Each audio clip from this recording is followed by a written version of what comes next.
Assalamualaikum warahmatullahi wabarakatuh. Perkenalkan, nama saya Putri Nur Aisyah dari jurusan Sistem Informasi Bilingual 5B tahun angkatan 2019. Di sini saya akan menjelaskan atau mempresentasikan mengenai tugas proyek sistem dari mata kuliah Manajemen Proyek Sistem Informasi yang diambil dari tugas akhir dengan judul Pengembangan Sistem Informasi Alumni Sekolah Berbasis Web di SMA 2 Wates yang dikerjakan oleh Aziz Amirul Bahar di tahun 2015 dari program studi Teknik Informatika jurusan Teknik Elektronika Fakultas Teknik Universitas Negeri Yogyakarta. Adapun tujuan dari proyek sistem ini yaitu yang pertama adalah untuk mengembangkan sistem informasi alumni sekolah berbasis web di SMA 2 Wates. Yang kedua, untuk meningkatkan kualitas sistem informasi alumni sekolah di SMA 2 Wates ini yang dikembangkan dengan kualitas perangkat lunak. Adapun manfaat dan sasaran dari proyek sistem ini yaitu yang pertama bagi sekolah, manfaatnya adalah mempermudah sekolah untuk melakukan pencarian data alumni. Yang kedua, menghemat biaya karena tidak menggunakan kertas untuk melakukan pencetakan data alumni. Yang ketiga, mempermudah dalam proses pendataan alumni. Yang kedua, bagi alumni, manfaatnya adalah mempermudah dalam proses pemasukan data tanpa harus datang ke sekolah langsung. Yang kedua, mengetahui perkembangan informasi alumni maupun sekolah. Bagi peneliti, manfaatnya adalah mengetahui teknik mengembangkan perangkat lunak sistem informasi alumni. Yang kedua, mengetahui teknik pengujian kualitas perangkat lunak. Memberikan referensi yang dapat digunakan sebagai bahan acuan bagi mahasiswa atau peneliti lainnya yang ingin melakukan penelitian selanjutnya di kemudian agar lebih inovatif. Selanjutnya saya akan mempresentasikan tentang diagram work breakdown structure atau yang biasa disebut dengan diagram WBS.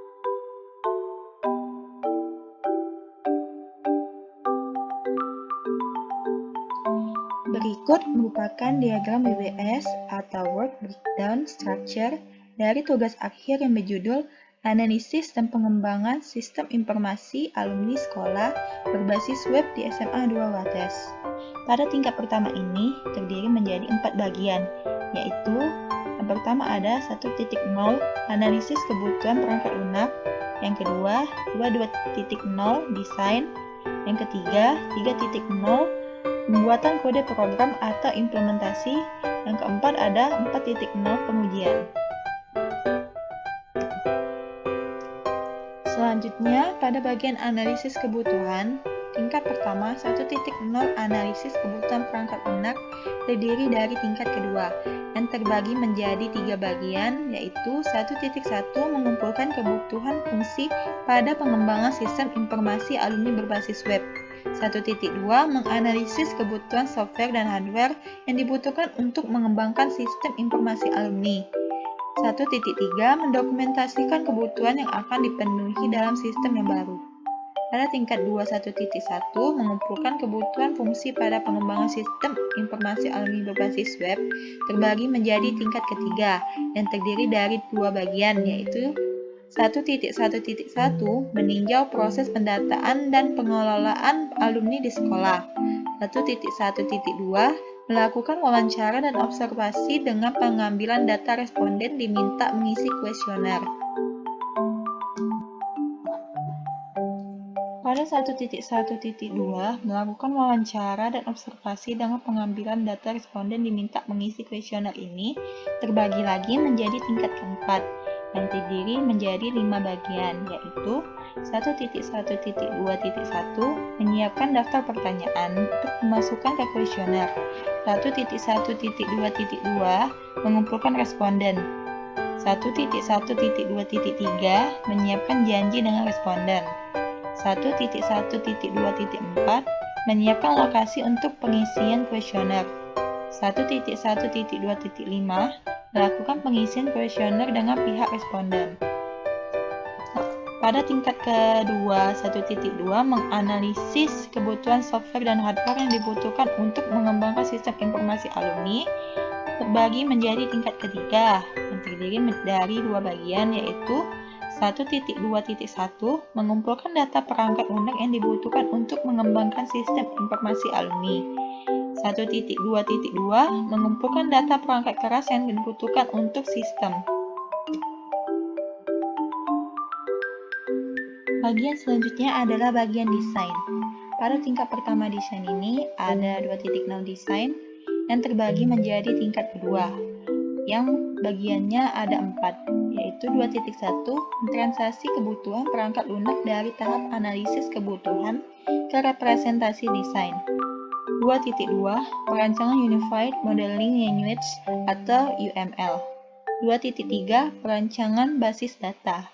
2.4 perancangan antarmuka.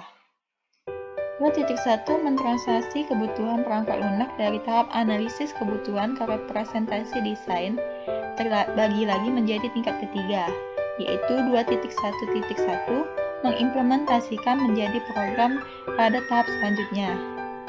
2.2 perancangan Unified Modeling Language atau UML terbagi menjadi tingkat ketiga yang terdiri dari 4 bagian, yaitu yang pertama 2.2.1 Desain Use Case Diagram, 2.2.2 Desain Class Diagram, 2.2.3 Desain Activity Diagram, 2.2.4 Desain Class Diagram.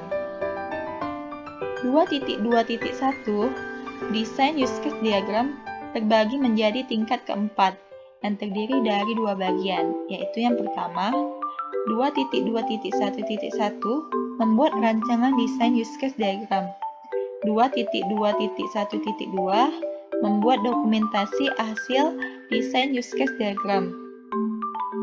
2.2.2 desain case diagram juga terbagi menjadi tingkat keempat, yaitu terdiri menjadi 2 bagian. 2.2.2.1 membuat rancangan desain case diagram.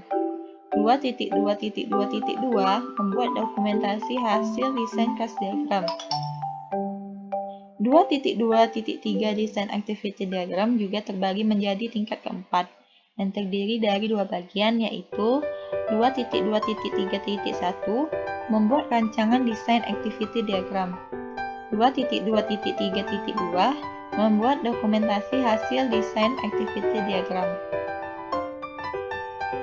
2.2.4 desain class diagram juga terbagi menjadi tingkat keempat, yaitu ada 2.2.4.1 membuat rancangan desain sequence diagram.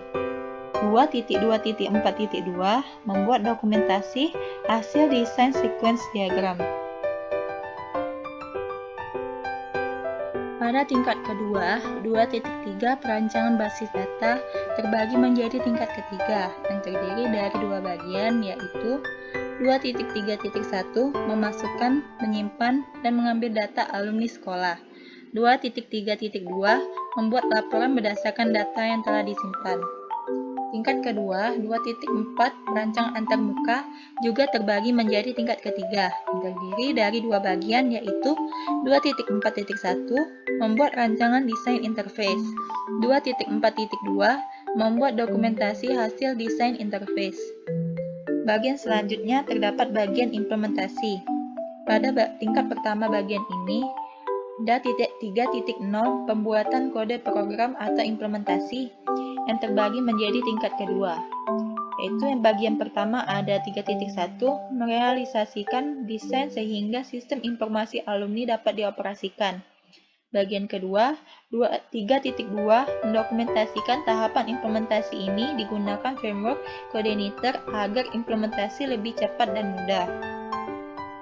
Tingkat kedua, 3.2 mendokumentasikan tahapan implementasi ini digunakan framework coordinator agar implementasi lebih cepat dan mudah, terbagi menjadi tingkat ketiga yang terdiri dari 8 bagian, yaitu yang pertama ada 3.2.1 implementasi halaman login, 3.2.2 implementasi halaman registrasi, 3.2.3 implementasi halaman registrasi, 3.2.4 implementasi halaman daftar alumni, 3.2.5 implementasi halaman profile alumni, 3.2.6 implementasi halaman agenda, 3.2.7 implementasi halaman info, 3.2.8 Implementasi halaman admin. Bagian selanjutnya adalah bagian pengujian. Pada tingkat pertama bagian ini, ada 4.0 pengujian yang terdiri dari tingkat kedua, yang terbagi lagi menjadi dua bagian.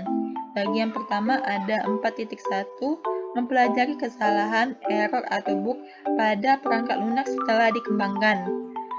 Bagian kedua, 4.2, analisis perangkat lunak dilakukan dengan menggunakan standar kualitas ISO 9126 yang memiliki 6 aspek.